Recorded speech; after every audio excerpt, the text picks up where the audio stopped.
everyone. This is Yu Tsai. Welcome to Let's Talk. And today is Friday. I am smiling because I'm going to have a weekend off, but I will be back here on Monday again with you guys. And this week, we've been celebrating Asian models from around the world, represented by Nomad. And what an exciting week, because this month, it's also Asian Pacific Heritage Month. So we're really taking the time to celebrate where we're from. And today, my guest is Grace Chen, and I call her my sister from a different mother, because we're both from Taiwan, and I can't wait for you guys to meet her. So here she is. Hi, Grace. Say hi to everyone. Yu Tsai, you know how I knew you were my long-lost Taiwanese brother? You love food just as much as I do. Oh my gosh, do we not love food? Oh my goodness.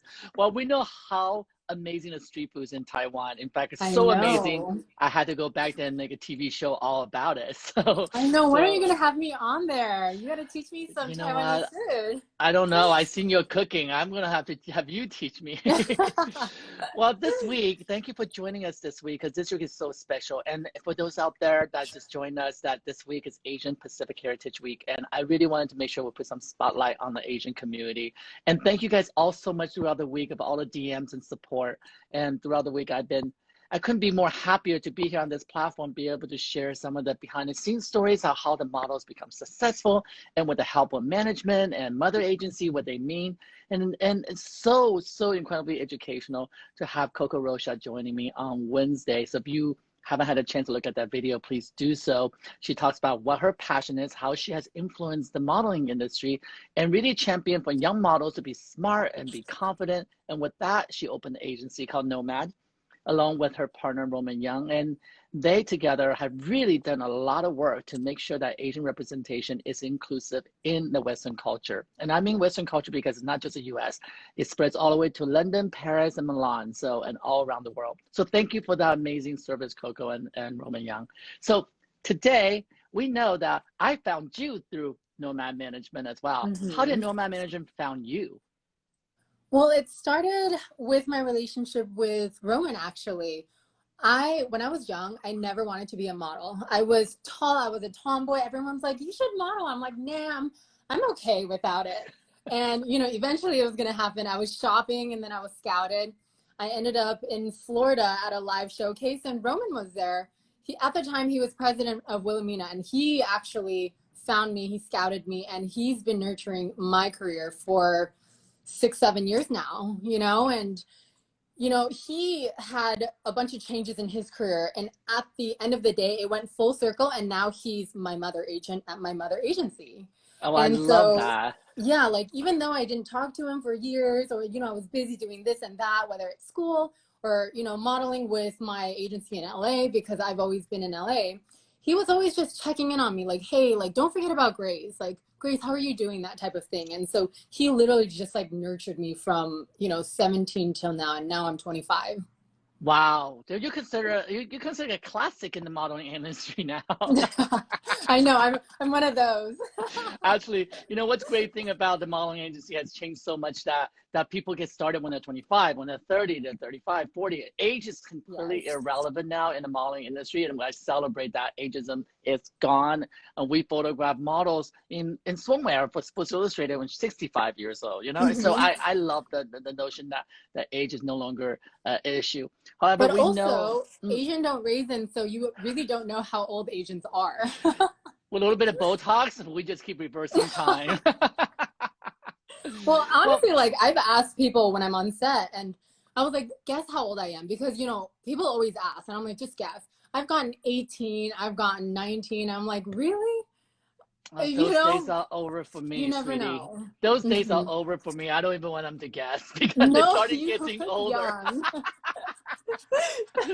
We don't need that. Well, Grace, were you born in the States, or were you an immigrant? No, so I was born and raised just outside of LA. I went to school here. I've always been here. So as you can imagine, I grew up very Americanized. And how was that for you? How was that being, obviously now we consider you Asian American, and now you're in the industry that we begin to reclassify you all over again as Asian person? Was there a bit of a identity pull from both sides when you got into the industry that is so much about labels and judgments and categorization?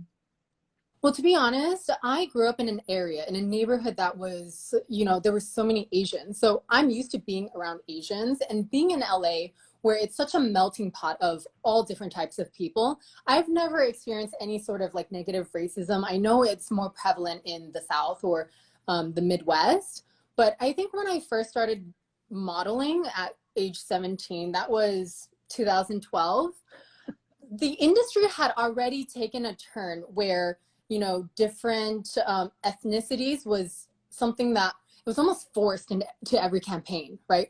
These big companies were getting shit for just booking white girls, so there had to be an Asian, there had to be a Black girl, there had to be a Hispanic. Like, it was just too obvious almost. Well, And that era happened because of China Vogue. Really, Angelica Chan took over China Vogue, and Mhm. China Vogue started to working with international brands. And being part of the international brand, you want your ads in China Vogue. You have to feature Asian faces. The population in China is so broad, Yeah, and from that we started stem of awareness that how big of that market is. Because at the end of the day, it's a marketing tool, right? The of magazines course. are a marketing tool, outreach, and we want to make sure that every page you turn, you see people that you can relate to. And I can say that Exactly. growing up, and I grew up in Taiwan, and I moved here when I was about 12 or 13. I don't like to remember the actual year, so I don't date myself. But I I lived in Midwest. I lived in Indiana, and there was definitely a prevalence of racism. And a lot of it had to do with ignorance. Because kids, Of I don't know if course. kids are racist or kids are just ignorant. I There's think it's a a combination of a both, little bit of probably. both, how Yeah. they're brought up, and they didn't understand, and it was Hmm. easier for them to categorize me as Hispanic, at which then they can be my friend. So for a while I was like, oh yeah, I'm Hispanic. It was just much easier that way. And when we moved Wow. to California, like you said, when our family immigrated here, it was so amazing to be able to walk into a Chinese supermarket and my It's favorite 99 different Ranch here, market, right? right? Yeah. Yeah, Yeah. So different. and you realize, oh, okay, there's a community, there's a community, there's support system that you can find food that you love to Grew eat, that up you can have with. chicken Yeah. feet, that nobody's going to look at you at that restaurant going, you eating chicken feet. I'm actually not into chicken feet, but I know people who love it. But the idea of being different was no longer an issue, and because in California, at least where we grow up and where we live now, where it's predominantly a lot of Asian community that they really do help and support each other. and I always laugh about this is that the growth of Panda Express really helped identify Asia in America, believe it or not. It's all those little things that just not just within our industry, but with the whole community of Asians doing what they do best at whatever sector, may it be politicians or doctors or models like you. It starts putting awareness into this melting pot. And truly, we try to make sure this place stays a melting pot. And that's what Mhm. models, agents are starting to do. And when the very beginning, when I was shooting, finding Asian models were very, very difficult. It wasn't until agency like Nomad were able to say, hey, we have a pool of agents and they're all very diverse and different. They come from Taiwan, like Grace, or they come from Korea, like Haiji or Easy, or they're from Singapore, like Kaijin. And you have variety of different types of Asian models to pick from, and not just women, men as well. And that's Mhm. something that we desperately needed. And I'm so glad that transition has begun to happen. And I know you came into the industry about 2012, so that movement has already been in place. And Mhm. but I feel like it's a continuation of a conversation that we need to have always, because it is still that when you go to a fashion show, some of the fashion directors may just cast one or two Asians, and that's the status quo. Mhm. That's what we sometimes still see. I love to hear the perspective from you, being American Asian rather than Asian American because you're born here. Mhm. How do you go through the definition of who you are in the fashion industry? How do I define myself in the fashion industry as an American Asian rather than an Asian American? Is that It's your? yes. Do you define yourself one way or the other? No. I mean, we're all people. I don't understand why people have to categorize in general. Why does it have to be like, I need 2 Asian models, I need 2 Black models. Why can't we just be people and everyone be beautiful in their own way and be casted by your, not just like your look as in your ethnicity and your background, but rather just your own self, right? Individuality, your Exactly. As a individuality. combination of, okay, does this girl's look fit in with the brand? And does her personality shine through in that way as well? Like, why can't we look at everyone like that? That's Well, how we I wish you feel. could. We wish we all could, right? Yeah. We do. But on the flip side of it, I do think it's very important to be aware the Asian culture and heritage, only because that in magazines that worldwide, like Harper's Bazaar Singapore, that I shoot a lot for, and that's a beautiful cover we shot together, and the mist you made over there. It was You know, such a when, mess. I remember. I was and you laying on the know, floor and you were putting powder on my face. It was so it much fun. was for magazines such as Harper's Bazaar Singapore that I work with a lot, that when we do casting for that publication, we do want to make sure that we seek out Asian faces, because it is a representation of half of this globe, and it is more than half this globe, 3/4 of this globe. And so in America, yes, the messaging of let's make sure that we're all inclusive, we all have diversity, and we don't use check boxes to click off what we need, but we just cast people, like you said, in this utopia idea of cast them for their beauty.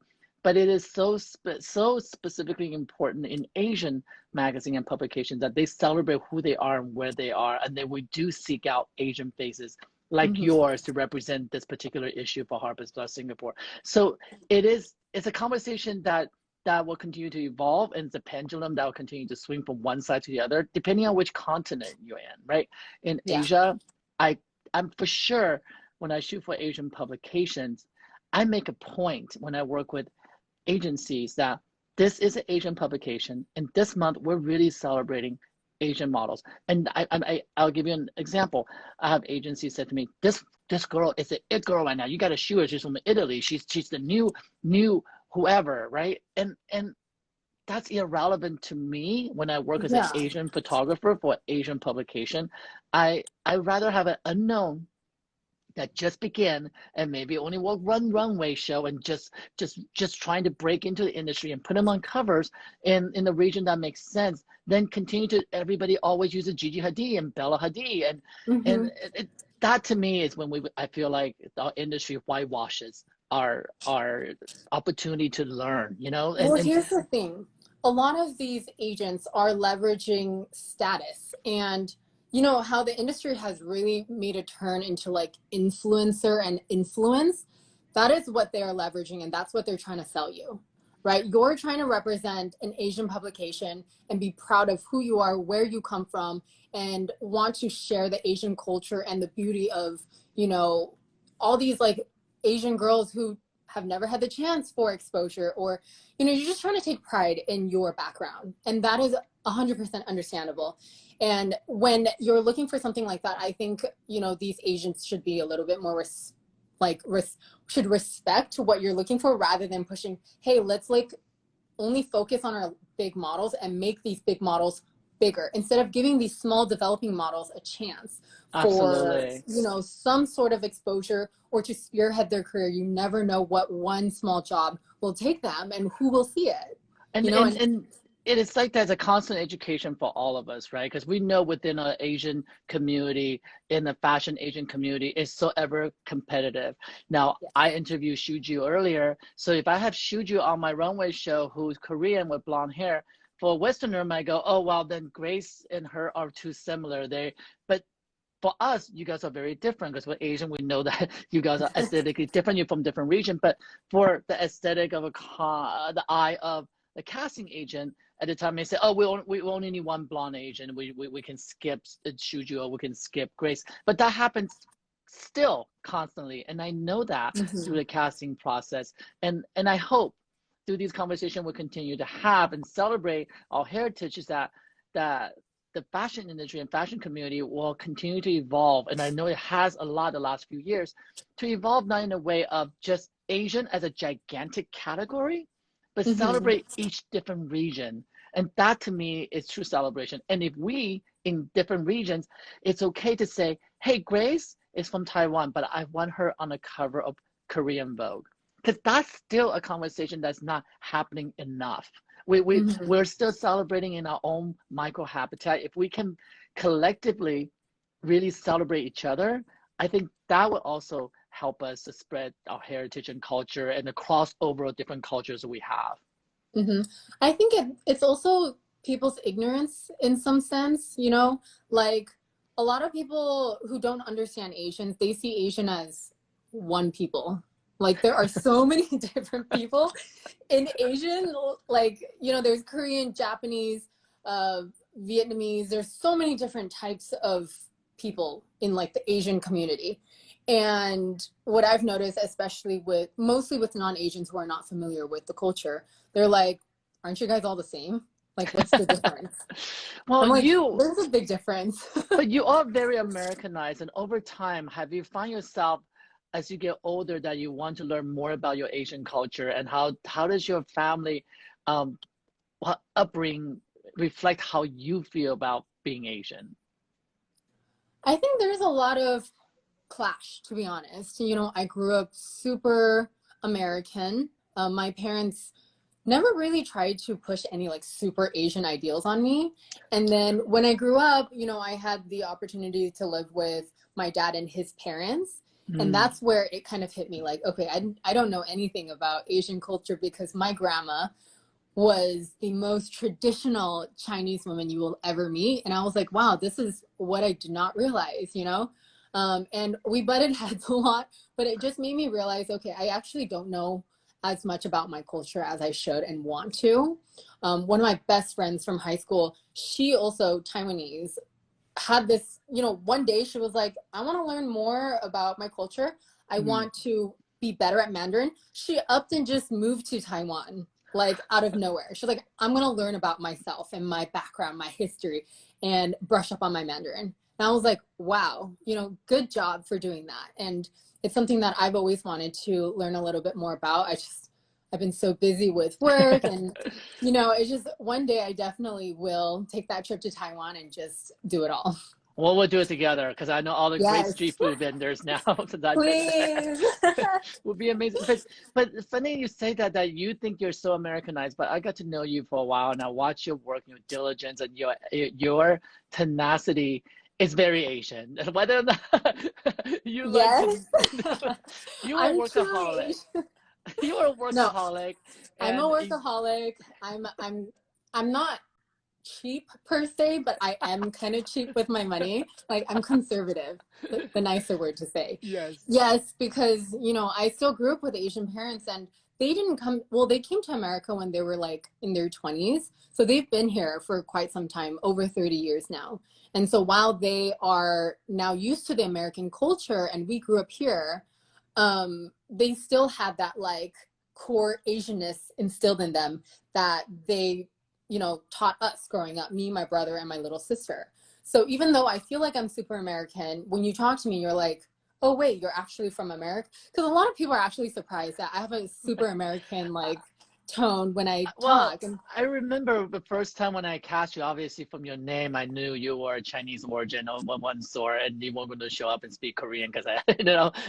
but when you show up, you're like, hey, I'm Grace. I'm like, whoa, wait, what? Because I work so much with so many Asian models that English is their second language, and it's almost charming to always have that, and there's a exotic quality when the Yeah. accents and when you open your mouth, I go, where are you from? You're like, I'm from LA. I'm all, And I have this like okay. super LA accent. And And but that is the true definition of what who we are. Asians expand from New York Asian to California Asians or Taiwanese, Chinese, and Koreans, and they all different. But it, for the intents and purpose of celebrating our heritage, that we do have some way to find ways to connect together, because I do feel like in at least my personal opinion, that in our own culture we learn to compete against each other. We want to be the best of the best, oh, and I am so and competitive. Yeah. and at times we may push our own people aside to get to the top. And I wish that collectively we learn to share that space, because there's plenty of air on this earth still that we all can breathe and share and grow. And I feel like through this pandemic, it's kind of that's what's happening, that we all worldly connected into one thing, and we all have to reevaluate our life and what we're going to do during quarantine. I think it is a reset for all of us to be more aware. And I thought, what amazing timing for Asian Pacific Heritage Week to happen to happen this month, where we all have time to figure out what we need to do and how we go about being who we are. And for me personally, I definitely have taken this time the last 8 weeks to reflect on what I can contribute to our community and what we can contribute doing. You know, I saw that you were working to donate masks, and I was also doing my own, like spearheading my own project with my dad's company. Absolutely, and I want to talk about that, by the way. I'm going to talk about this stuff. First of all, the initiative that Let's Talk started an initiative that every guest that comes on the show, we donate 500 masks to first responders. So by you being here today, you're already donating 500 masks to first responders. And we've been so blessed with the guests who's capable and able have matched our donations as well as up our donations. And we're about 80,000 masks raised already, and we're want to reach our goal of 100,000. And one day at a time.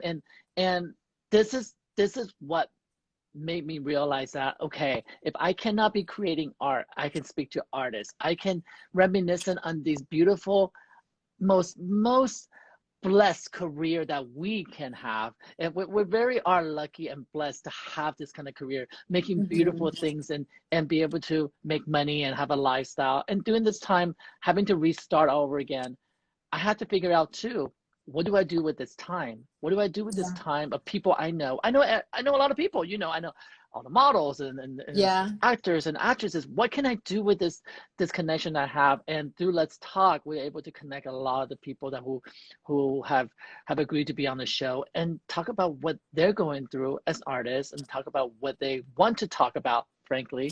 And it's been so rewarding. It is absolutely rewarding. And through this time, I got to see people like you and others doing the same. You know, you and your dad working together side by side, making masks for donation. That was, when I saw that Instagram story of yours, I was like, wow, this is what happens when family take the moment to say, what can we do together? And we don't do that enough because we're so busy traveling all the time in our careers. Yeah. You know, with all that's going on, and when the pandemic hit, there was so much xenophobia. And it's something that it really shocked me. It never really happened before, you know. The world had gotten to this place where it felt, well, at least, you know, for the most part, fair with most races. You know, obviously 20, 30 years ago, it wasn't like that. But it's gotten to this place where it's almost just like at peace, right? And then because of a global pandemic, it's like we just lost 20 years of progress. And I'm seeing all these Asians step up to help the community, no matter what kind of backlash or what kind of things, like nasty things people are saying about Asians. And it's like, same thing with me, my dad, and same with you, right? We are American citizens. We're here, even if we're not American citizens. Let's just put that on the table. Like, we want to help the community as part of this community. It doesn't matter where we come from, what our background is, like who we are. It's the fact that we're just trying to help one another, trying to get each other through these hard times, these times of uncertainty. So anything that we can do, no matter how small or large, it's something that we wanted to do to help, you know? And that comes out of a lot of that. I know we kind of parallel the timing around the same time, because we all can admit this. When this happened, we all go dark a little bit. We all wish what's going to happen next. And we all got scared. We all worry. Models are calling agents. What do I do? Where's my next paycheck going to come from? What's going to happen when I'm done? When would this be over so I can get back to work? And we all went through that for about 2 to 3 weeks. And then we saw a resurgence, a new kind of energy that happened. That collectively, the people who are wanting to share their exercises routine with people who never cook, learning how to cook and wanting to share that cooking process. I mean, we have a lot of sourdough being made every single day right now. I was one of those bread makers. I'm so glad I don't know how to bake, or else I'll turn into a balloon. But it's that, when that started to happen is when I realized that, okay, we are in a position of, as influencer, if we want to give titles to what the followers we have, and we can gather those resources that we have made, the relationship that we have gained over time, and utilize it for something greater. You and your father turn your clothing manufacturing company into a mass making factory, and I saw the initiative that you took to start making them on your own as well, with sewing machines, and making them and donating them. That must have been such a special relationship with you and dad that you get to share through this time. Yeah. Over the years, my dad and I had become so close, and I am ever so grateful for him. I love him to pieces. I would not be where I am with my company if it weren't for him. And we didn't always have this relationship, you know, and I'm just so grateful to have that now. And it kind of really just started when, you know, the governor had announced all non-essential business closed down. And he was like, wow, what do I do? You know, I have such a high overhead. All of my sewing factories, they're going to close down as well because they're not essential. And he not only wanted to help his own company and his employees, but everyone that he works with, right? He cares about not only like his community, but the people that has always been there for him. And, you know, and by turning his business into, and I mean, when the pandemic hit, his business, who manufactures for, you know, event gatherings and, you know, that type of thing, it died completely. And that's really difficult to see and deal with. And so transitioning his business into making masks, one, it becomes an essential business. Two, he just started to provide jobs for how many people? 7, 8 sewing houses, everyone in his warehouse, obviously practicing the social distancing and wearing masks, but everyone is now still employed. Right. And it's a trickle down effect that I think a lot of people don't realize. Yes, we're all kind of in a pause period, and a lot of people don't have to. Some people who accountants can work from home, and the other people are service oriented.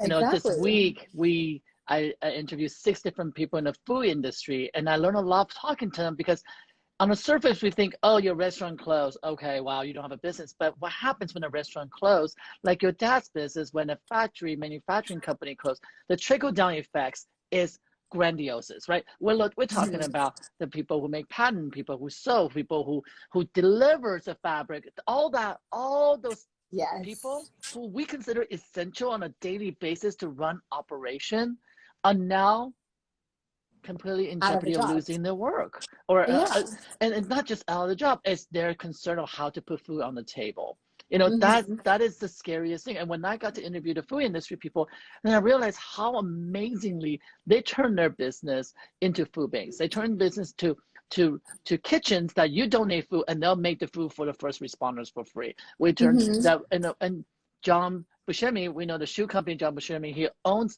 Uncle Polly, and he makes sure that if you have a badge from service-oriented nurses, EMTs, firefighters, you have a badge, you get your food for free, because we appreciate what you do. And we all do very little and a lot, whatever we can do. And I say that because you don't have to give up what you cannot give up to help people during this time. And I saw that in you, and I was so proud of you for getting your hands right there dirty and making these masks for everyone. Because I know you're also a CEO of your own company. You have Milk Oatmeal. By the way, everyone will make sure that we put the company name so you guys can follow her. We have an RL set. It's a religion now. On my photo shoots, we always have it. You know, I'm always ordering them for my set. And we love them. And I know that when this happened, when the pandemic happened, you personally, your own personal business as a CEO of the company was affected by it as well. You know, and doesn't matter how big and small your company is, it is the spirit of your energy, your work that you do on a daily basis come to a stop.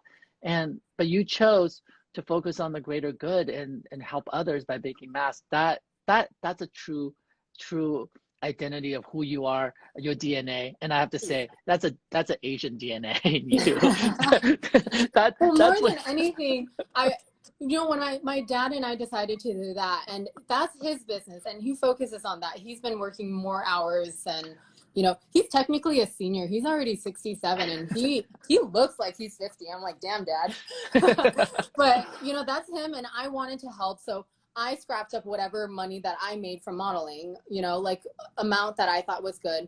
And then my friends saw me doing this, and they're like, hey, Grace, I want to help, you know, whether it's friends from high school or friends I met from Milk Labs or like other models I met, they were like, I want to help. Is there any way that I can help? And they just started, you know, sending me money. And I was like, wow, you know, I'm overwhelmed by the number of people who saw what I did and wanted to support. And I'm just so grateful because I was able to, you know, donate that many more masks. And our focus, because we don't have medical grade like supplies, it was to protect our local essential businesses. Absolutely. Whether that's your FedEx drivers, USPS, your grocery store workers, which are technically heroes too, you know? Absolutely. And I wanted to take care of everyone that I can. And aside from that, you know, with Milk Labs too, when the pandemic hit, we literally, my focus on wholesale end at least is well, before you 80%. jump into that, let's set this up real quickly. I want to set this up. So Grace, not only are you a model, and you have traveled all around the world, Grace a magazine and on covers, and as well as amazing campaign around the world. You also run a very successful business and came out of passion and came out of such a necessity for yourself. So I want you to share that. I don't want to brush over that. Talk a little bit to me about the passion behind your brand Milk Oatmeals. So Milk Lab started because I wanted something warming. I wanted my energy. I wanted that like big hug every morning when I was away, when I was traveling, when I was busy with school, work, and just overwhelmed. You know, I didn't even have time to breathe.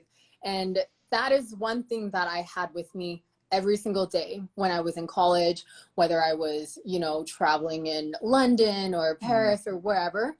That is the one thing that brightened my morning every single day. And that is the reason why I started Milk Labs, to be honest. And, you know, if I can share that little bit of happiness that I got every day with the world, by all means, that is my goal, right? And I don't think anyone should forego the, you know, the happiness of eating something delicious and nutritious and, you know, while living a really busy lifestyle. Like, nobody should give that up. And that was my goal as someone who was a big foodie with, you know, a business background, so that I could create something like this. And as a model who traveled the world, like, over the course of several years. Well, not only are you the CEO of the company, you are the graphic designer, you're the writer, you're the delivery person, you're the person behind the booth pitching. I mean, you wear all the hats and you're not afraid to get your hands dirty.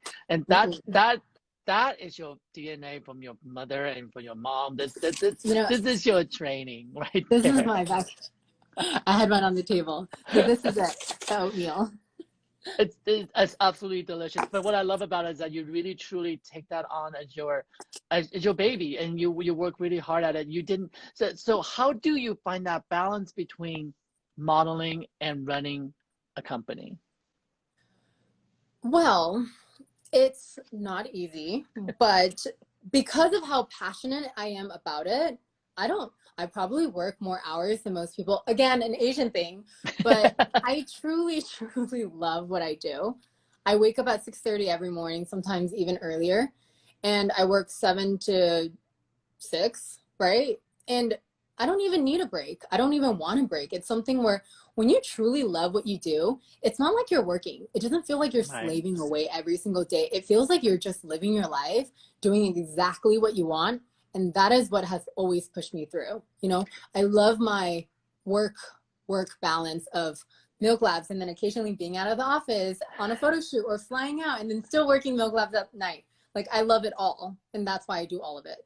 But it's such an amazing accomplishment, and also because the industry has evolved so much about having healthy food on set, I'm sure that we're going to see a lot more Milk Lab across all different photo shoots, and that should be the goal. You should be making sure they all follow. Well, I always bring some with me on set, and I'm like, here, you guys. You know, I don't know what breakfast is here, but here's some Milk Labs oatmeal if you want it. And that's the business side that you have always ready to go.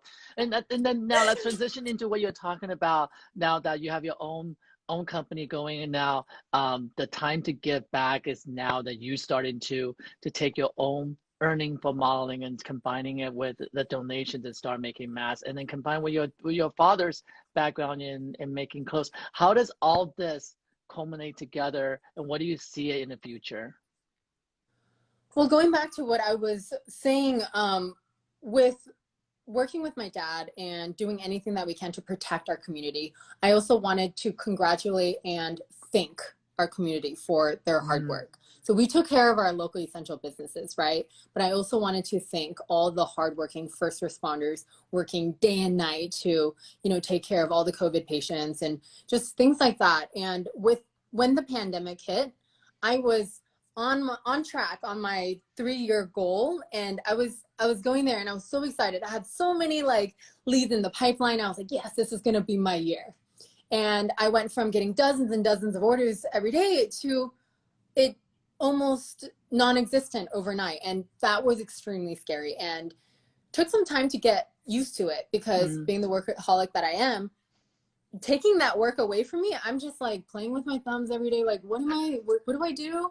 Like, I need to work. It almost felt like a forced spring break or like vacation type of thing.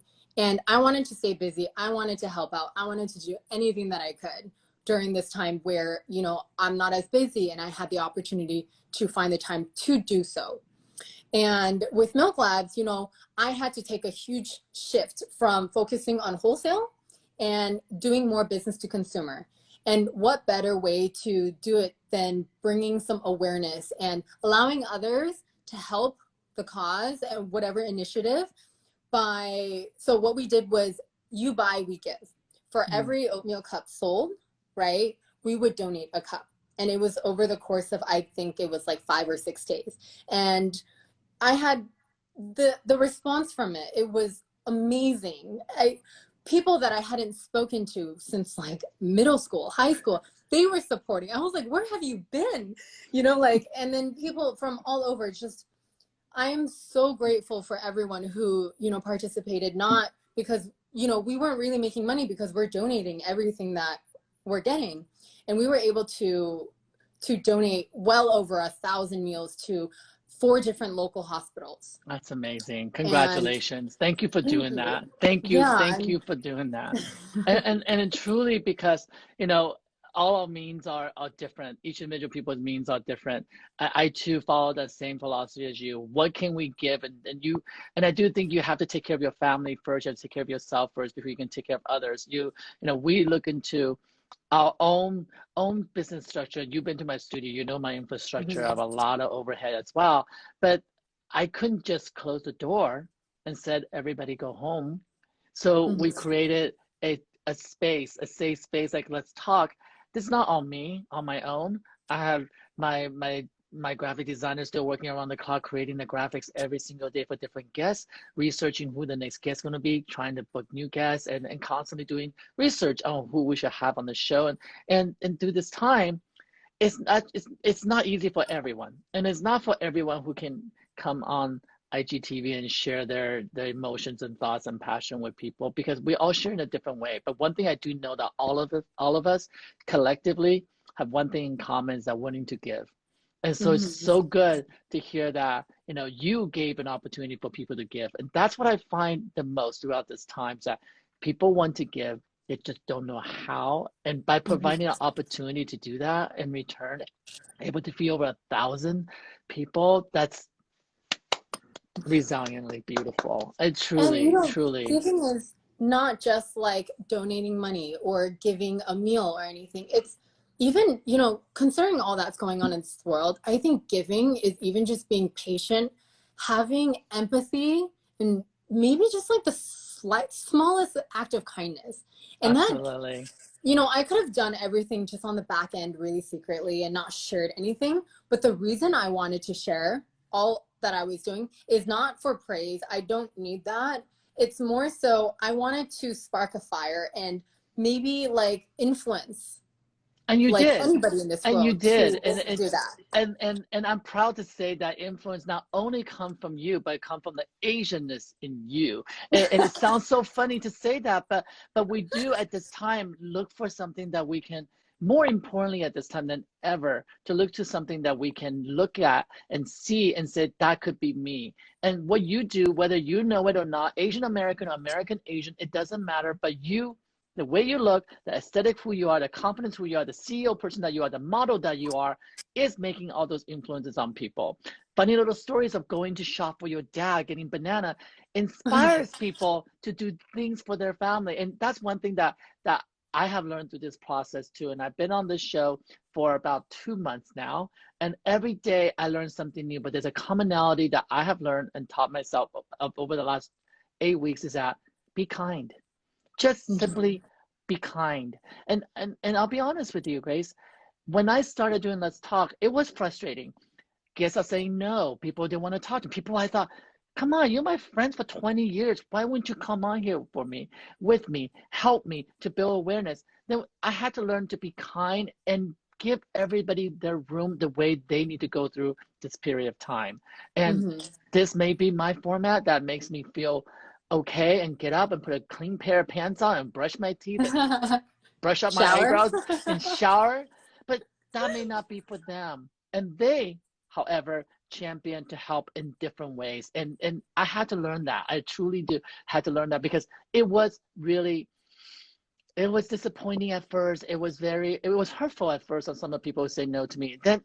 Then 2-3 weeks goes by, they go through their own emotional roller coaster and they come back and they want to support and they want to help. And that to me means more than anything. It truly is the knowing that we all can be just a little kinder along the way, helping as much and as little as we can. It's going to make all of us go through this period a little bit easier, you know? Yeah. Honestly, nobody knew how to counteract a global pandemic. Nobody knew something like this would happen. And like, nobody knows how to deal with it, right? And it's a learning process every single day. Even now, it's like, sure, we're kind of seeing the light at the end of the tunnel, but at the same time, nobody knows what's going to happen. Maybe we're all being a little bit too positive about how things are going to look after it opens up, but there's really no wrong in having hope, right? And I think the kindness is, that's right. Having kindness is extremely important, but also two more things: having patience and being a little bit more understanding about what everyone is going through, because truly everyone is going through their own darkness and nightmare and trying to get past everything, you know? One day at a time. You know, I've been on here, I said this many times, I'll say it again, is that it really does help you start changing the paradigm, how you think about this time.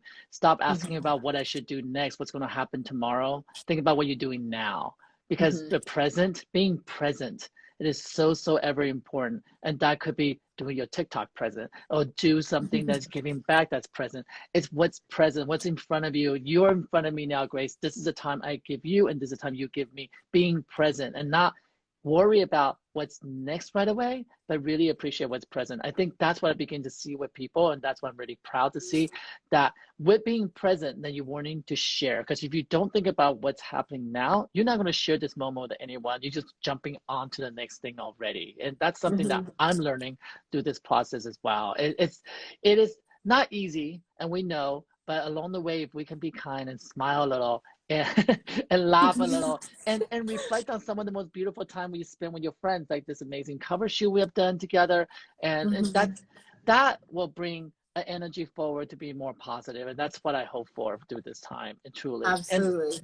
And we have seen positivity begin to happen in our community, in the fashion community, in the entertainment community, you know, that we are more aware now the impact that we have on the environment by simply shut down for the last 4 to 8 weeks, that we have less pollution. We're seeing what people have argued over time, that human impact does not affect the environment. Well, we're looking at it. We're looking at dolphins swimming in canals. We're looking at animals coming out of the woods. We're finding extinct animals that are not extinct, that actually still alive, because we as humans occupy so much of the space of this earth. And right now, truly it's a reset. It's a reset for all of us to look at little things, big things, and evaluate what we can do.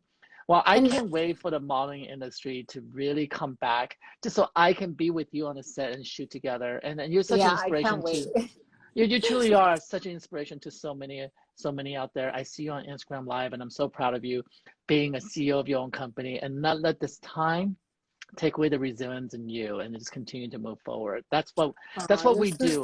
And that's what we do. And I'll give that credit to our heritage of 5,000, 7,000, 10,000 years of Asian blood that run through us, because the most resilient people. At least for this month, let us celebrate that because we're Yes. Asian Pacific heritage. Next month, somebody else can take that I know. resilience. We Let will us take have our it off. spotlight. Let us have the spotlight for a second. And that's exactly it. This week has been an amazing celebration and shining a spotlight at agency like Nomad and shining a spotlight models like you representing Asian faces on the runway. And irregardless that you feel you're Asian American or American Asian, you are putting a positivity to the Asian aesthetic and Asian beauty out there. And that's what we need to continue doing and continue to educating. And for you, especially, you get to feed people with amazing food and nurture them from the inside out. And that we know Asians, we love to feed people. And I really appreciate that you did this and, you know, to share not only our heritage, but to share my story and inspire others. Like by you doing this, you've inspired so many people. And thank you so much for that. Well, I want to thank Roman Young, absolutely, and Coco Rocha for making this week possible. And truly, they were amazing behind organizing and getting all you ladies available to be on this format with me. And truly, from the bottom of my heart, I work with so many different agencies out there, big names, IMG, the Lions, the New York model, every agency, Wilhelmina, and they are incredibly part of our community, and they do support us in different ways. But with Nomad, to taken the philosophy of making sure that models are family and they're taken care of and they're managed, they're under the management, under wing. And as you said, they really are the mother to you guys. And for them to be the starting point to then place the models in agencies around the world that they feel is most suitable for them, because not one agency is suitable for another. And that is good management, and that's what we need more of.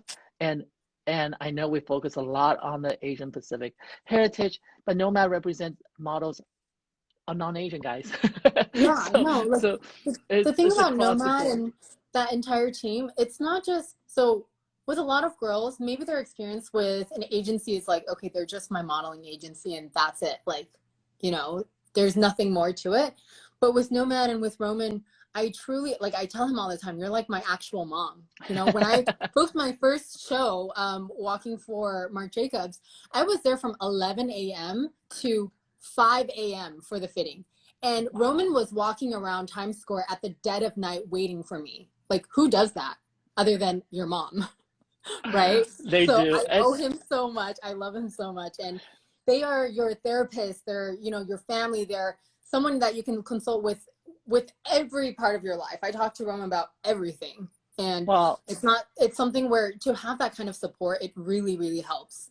And for those out there listening who are aspiring to be models, Asian ladies and men out there who want to be models, do remember one thing. Is that one thing I've learned throughout this entire week is that make sure that you find people who truly believe in you as who you are and not try to change you. And make sure you find people that you can call them mothers, because they're the ones that are going to nurture you and hold on to your hand through difficult times.